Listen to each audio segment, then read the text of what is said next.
Hey everyone, welcome back to my channel Escaping Reality. My name is Ria, and if you are looking to boost your career in 2024, LinkedIn is the place where it all begins. LinkedIn isn't just your online resume, it is also your digital presence, your personal brand, and also a place to connect with a network similar to you in profession or values. Today, we shall dive into everything you need to know about LinkedIn for 2024 to help you improve your online presence or potentially land a job. First impressions really do matter. So, let's talk about your profile picture and your banner image on LinkedIn. Think well lit, clean, and professional. You should not look too casual, but you can afford to smile and show a bit of your personality in your LinkedIn profile picture. Don't go for selfies or group pictures. Ask someone to take a picture for you against a nice, clean background. It could be in your office, in your college. Look groomed. Make sure your hair is looking fine. If you're a woman and want to use a bit of makeup to enhance your features, go ahead. And don't forget to smile in your picture. You can always go to any image editing software like Canva or Photoshop to improve the quality of the image. You can blur the background, you can improve the brightness, contrast to make the image look good. So don't be afraid to do that. I have attached my own LinkedIn profile picture here for reference, but you can also do something like this.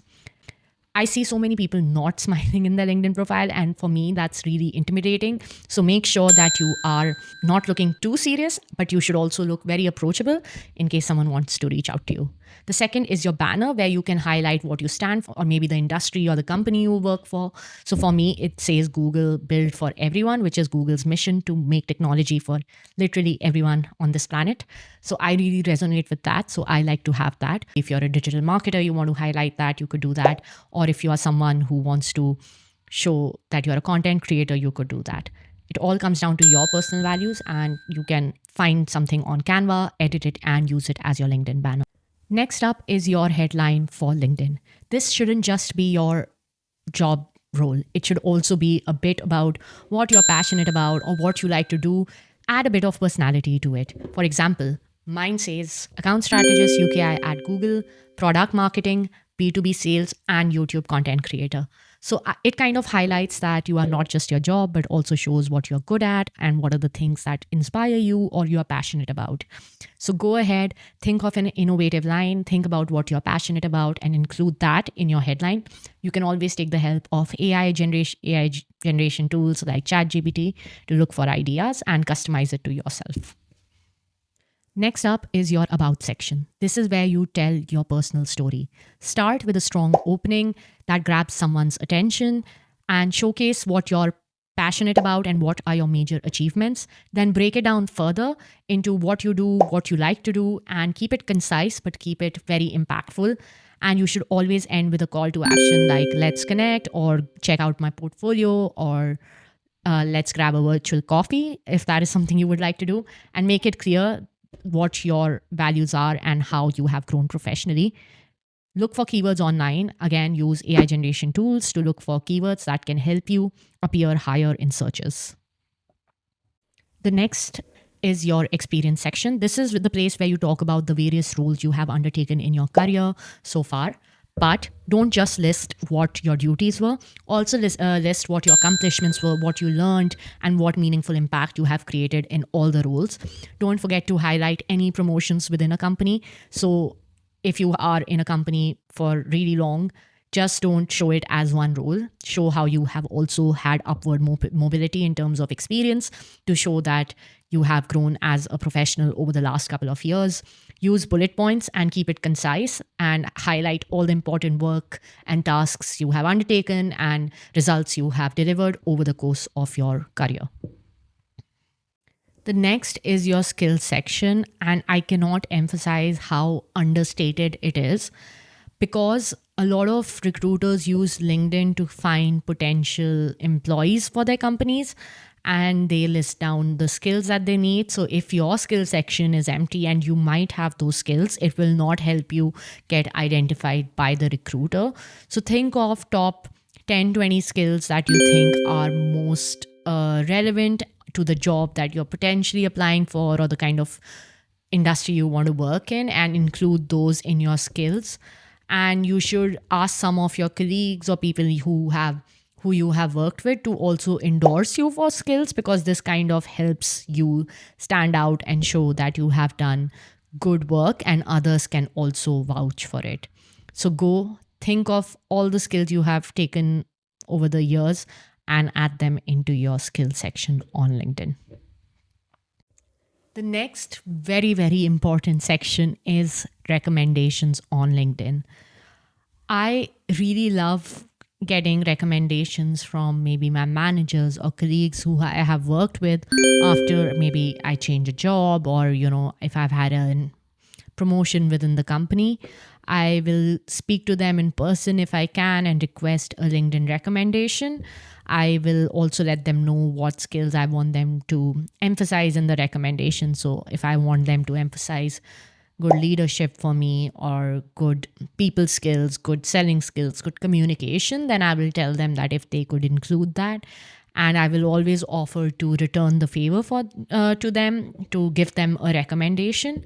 So a recommendation helps employers also see that you have had good relationship with people you have worked with, and they are confident in the kind of work you have delivered. And it is also really good for your own self to see what people think of you and have it on your LinkedIn profile. So if you're a student, think about asking your professors. If you have been working for a while, ask your managers or people who are your peers, or even people who have reported to you.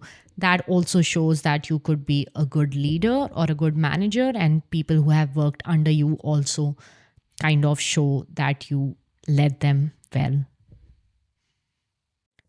There are a few things that people kind of overlook for LinkedIn. One of them is your customized URL. So you can go into settings and customize your URL. So it can say linkedin.com// your name. For me, it is linkedin.com/Riya Pandey. So you could also kind of do it for your own self. That helps you get noticed on the search engine. So if anyone searches your name on Google, they will basically be able to find your LinkedIn profile from there. You should also look into your visibility settings. Make sure your profile is public, because if any recruiter wants to reach out to you, your profile should be discoverable.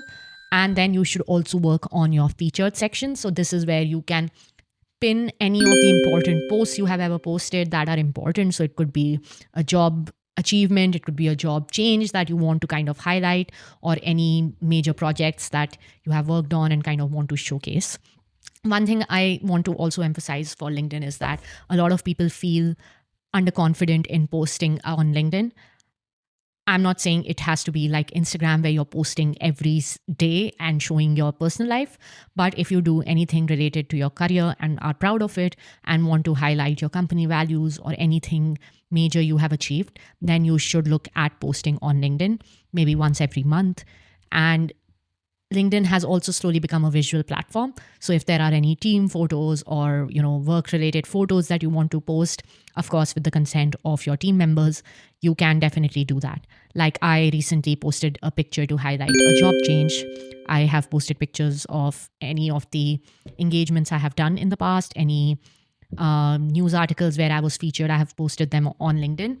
So once in a while, it is okay. You can also share any of the posts that your company is posting just to highlight. So if there is any new innovation that's coming and you want to share it on your personal LinkedIn profile, you should definitely go ahead and do that. And you should also make sure to engage with other people, build your community, grow a network, try to help people who reach out to you on LinkedIn and reach out to other people who are in a similar network. A lot of people also post jobs on LinkedIn from their personal profiles. So they'll say, hey, my team is currently hiring. We are looking for similar people to fill in the role. So if you think you are a good fit, or if you know someone else who is a good fit, you can always redirect them to that LinkedIn profile and grow your community. So there you have it, all my top tips and tricks for optimizing your LinkedIn for 2024. If you like this video and if you like this format, don't forget to like, share, and subscribe. If you have any questions about LinkedIn or would like to share how you manage your own LinkedIn, and if you have any tips and tricks, don't forget to leave them in the comment section below. Until then, I shall speak to you again very, very soon. And happy LinkedIn optimization day if you go and follow and implement all these steps. All the best, and I shall talk to you again.